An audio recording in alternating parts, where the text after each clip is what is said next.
Para ele, ela era apenas uma vizinha estranha. Para ele, ela era apenas uma vizinha estranha. Para ela, ele parecia um colírio, um garoto bonito, forte, gentil. Ela dizia aos quatro ventos ou pelos cantos do seu quarto, visto que quase nunca saía de lá, que ele era o amor de sua vida. Ele olhava para ela nas poucas vezes que se encontravam na rua ou na área interna do prédio em que moravam ambos, ele no 6º andar e ela no 10º. De fundos, os dois. Ele tinha um certo medo de estar a sós com ela, visto que seu olho esquerdo se revirava todo e parecia que ela estava vendo um outro ele que não estava lá, ou que alguma coisa estava por acontecer. Ela acalentava sonhos eróticos com ele, mas estranhamente nunca consumavam o ato. E ainda assim ela parecia grávida na manhã seguinte, e sempre acordava em prantos, acariciando a própria barriga. Um dia ele entrou no elevador. Normalmente ia de escada, 16 anos, nenhuma paciência para esperar aquele velho elevador que gostava de pregar umas peças nos seus usuários.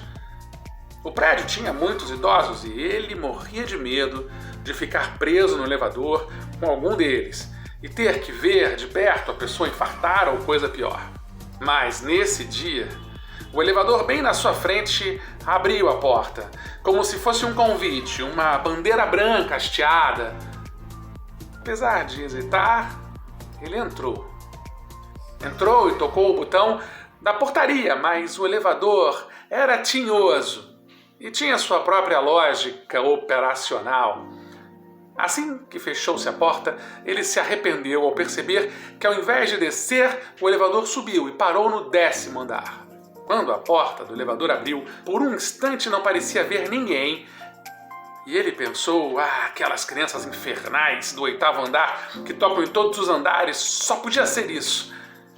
Mas quando a porta começou a fechar, para já descer, um braço se estende e segura a porta, um braço comprido, mãos finas, muito brancas, pálidas na verdade, e ele por um segundo encostou no canto do elevador e sentiu seu coração disparar. Mas era só ela, a vizinha estranha, saindo de casa para ir à padaria. Toda de preto, com mais roupa do que o necessário para um dia quente de verão, mas cada um veste o que acha mais adequado. Ele mesmo, não fosse a formalidade do prédio, só andava sem camisa. Desceram, e no começo houve apenas uma troca de olhares, meio sem jeito, meio envergonhada da parte dela, meio em fuga da parte dele. Ele não entendia porque ela, com 20 e tantos anos, ainda vivia ali com os pais e provavelmente não trabalhava, já que quase nunca saía de casa, e o elevador, uma espécie de rio dos destinos daquele prédio, claro, travou entre o 3º e o 4º andar. Enquanto estavam presos ali, por alguns minutos nada falaram. Nenhum som foi emitido.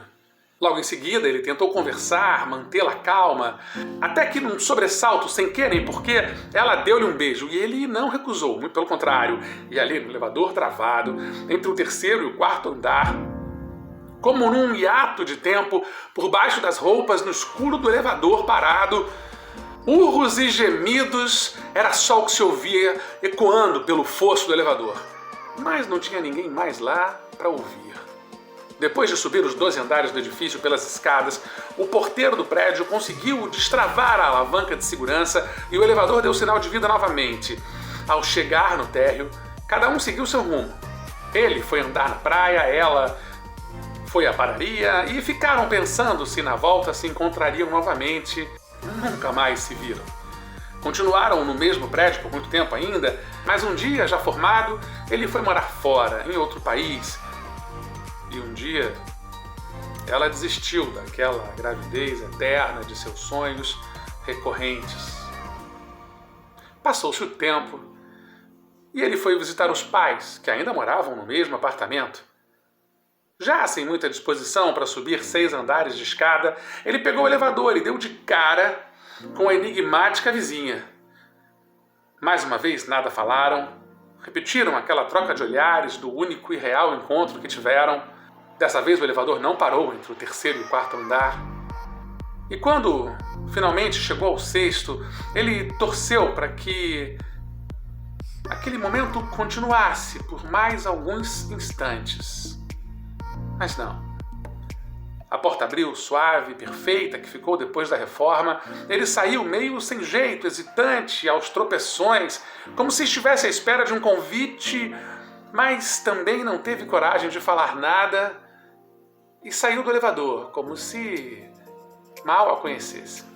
Tocou a campainha de casa, mas a curiosidade o fez olhar para trás e notar que o elevador não parou no 10º andar. Foi até a cobertura. Assim que entrou na casa dos pais, comentou a respeito do inusitado encontro com a estranha vizinha do 10º andar, que não parecia ter envelhecido nem um dia sequer. Os pais se entreolharam, acharam aquilo muito estranho, já que aquele encontro seria impossível. Afinal, a moça tinha morrido fazia alguns anos e os pais dela sequer moravam mais no prédio.